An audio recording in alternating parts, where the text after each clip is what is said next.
नमस्कार। आज के इस एक्सप्लेनर में हम एक ऐसी दिलचस्प जर्नी पर निकलने वाले हैं जो डायरेक्टली मैटर यानी पदार्थ के सबसे बेसिक बिल्डिंग ब्लॉक एटम के रहस्यों को खोलती है।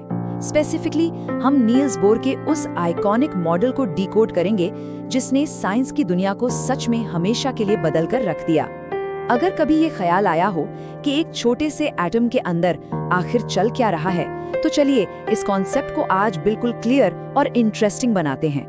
बिना किसी देरी के शुरू करते हैं। तो आज के हमारे विषय कुछ इस तरह हैं।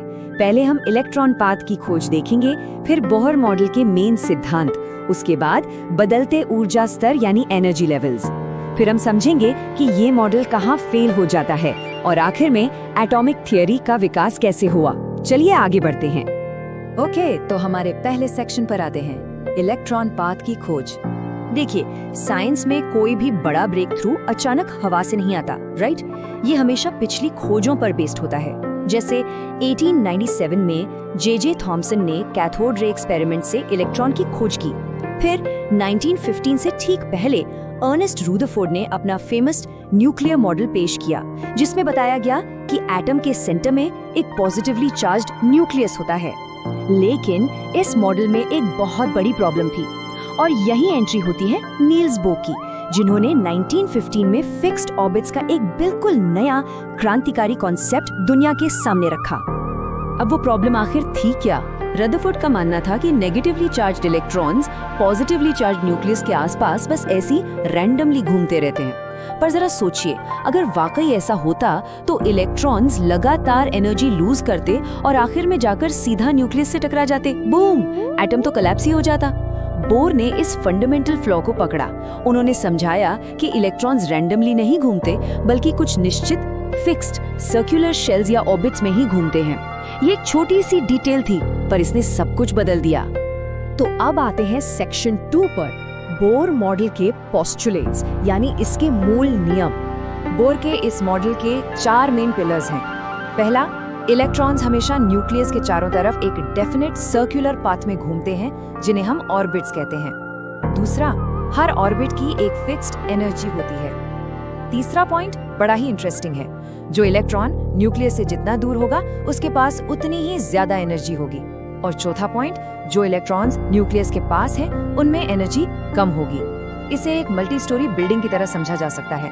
ग्राउंड फ्लोर पर सबसे कम एनर्जी, और जैसे जैसे ऊपर की मंजिलों की तरफ बढ़ते हैं एनर्जी बढ़ती जाती है। अब सवाल ये है कि इन एनर्जी लेवल्स को आखिर डिफाइन कैसे किया जाता है। यहाँ एंट्री होती है एक नए टर्म की, क्वांटम नंबर। ये एसेंशियली एक पूर्णांक यानी इंटिजर होता है, जैसे n = 1, 2, 3 और इसी तरह आगे। ये नंबर्स उन्हीं फिक्स्ड एनर्जी लेवल्स को दर्शाते हैं। बोहर ने इन्हीं ऑर्बिट्स को आगे चलकर K, L, M और N शेल्स का नाम दिया।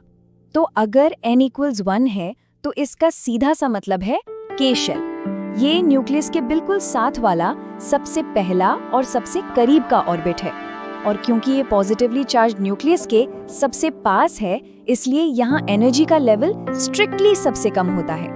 इसके साथ ही एक और अहम कॉन्सेप्ट आता है, ग्राउंड स्टेट। जब कोई इलेक्ट्रॉन अपने सबसे कम संभव एनर्जी लेवल में होता है, मतलब वो बिल्कुल शांत है और अपने सबसे अंदर वाले नेचुरल ऑर्बिट में सेट है, तो उसे ग्राउंड स्टेट कहा जाता है। एक तरह से ये एक इलेक्ट्रॉन की सबसे आम डिफॉल्ट कंडीशन होती है।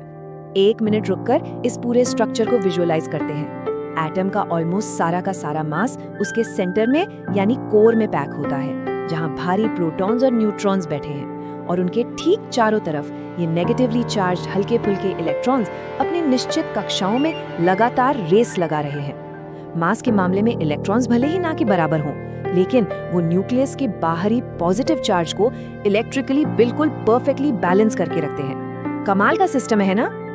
आगे बढ़ते हैं सेक्शन 3 पर, शिफ्टिंग एनर्जी लेवल्स।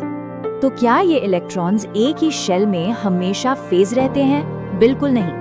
ये इलेक्ट्रॉन्स इन फिक्स्ड शेल्स के बीच जंप भी कर सकते हैं, और ये एक 4 स्टेप का काफी डायनामिक प्रोसेस है।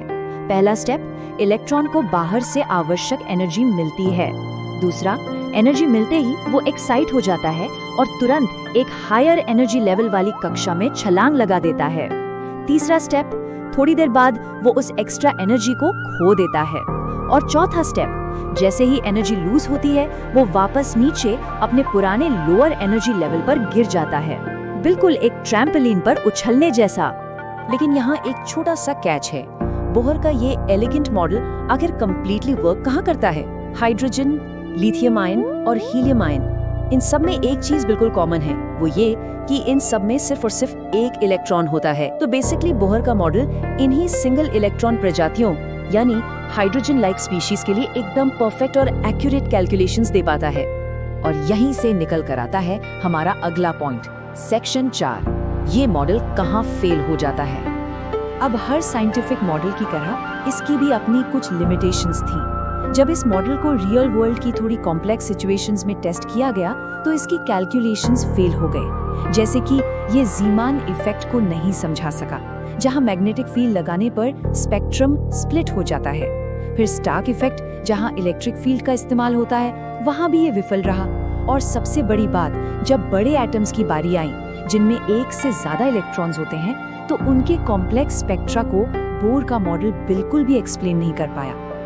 और इन सब के अलावा एक और बड़ी फंडामेंटल थ्योरी के साथ इसका सीधा टकराव था, हाइजेनबर्ग का अनसर्टेनिटी प्रिंसिपल, जो कहता है कि किसी भी माइक्रोस्कोपिक पार्टिकल की एग्जैक्ट पोजीशन और एग्जैक्ट मोमेंटम दोनों एक ही वक्त पर नहीं जाने जा सकते। लेकिन बोर ने तो दावा किया था कि इलेक्ट्रॉन्स बिल्कुल स्ट्रिक्ट और फिक्स सर्कुलर पाथ्स में घूमते हैं। तो इफेक्टिवली बोर का मॉडल क्वांटम मैकेनिक्स के इस सबसे अहम नियम का सीधे सीधे उल्लंघन कर रहा था। आखिर में section 5, evolving the atomic theory, परमाणु सिद्धांत का विकास कैसे होता गया। जैसा कि हमने देखा, बोर ने फर्मली कहा था कि कक्षाएं परफेक्टली गोल यानी सर्कुलर होती हैं। लेकिन बाद में एक और साइंटिस्ट आए, आर्नोल्ड सोमरफेल्ड।